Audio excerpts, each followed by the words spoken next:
সারা জীবন আমি অন্যের জীবন কাহিনী, ইতিহাস পড়াশোনা করেছি, শুনেছি, ভূতের গল্প শুনেছি।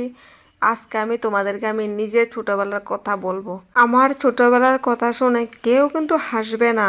হাসলে কিন্তু আমি দ্বিতীয়বার অন্য কোনো গল্প বলবো না। আমি একবার ছোটবেলায় তখন অঙ্গনওয়াড়িতে পড়তাম। স্কুলে যাওয়ার পর তখন সেদিন স্কুলে খিচুড়ি রান্না করেনি, কিন্তু 10টা অবধি বসিয়ে রেখে দিয়েছে। আমার ভালো লাগছিল না, বিরক্ত লাগছিল যে কখন ছুটি হবে, বাড়িতে যাব, ভাত খাবো। তখন আমি কি করেছি, বসে বসে যে বই ছিল অঙ্গনওয়াড়ির সরাসরি বই, সেই বইগুলো আমি প্রত্যেকটা পাতা ছিঁড়ে ছিঁড়ে মানে বইটাকে খারাপ করে দিয়েছি। আর স্কুলের দিদিমণি বলছে, তুই বইটা কেন ছিঁড়লি? তারপর তুই বাড়িতে যাওয়ার পর তোকে কিন্তু তোর বাবা মারবে, মা মারবে। আমি বুঝতে পারিনি যে আমি কেন ছিলাম। আমি বুঝতে পারছি না। মাঝে মাঝে মনে পড়ে যে আমি কেন সেই সময় বইটা ছিঁড়লাম। বাড়িতে আসার পর যে পিটুনি খেয়েছি, মানে আমার এখনো মনে পড়েছে যে পিটুনি খাওয়ার দিনটা।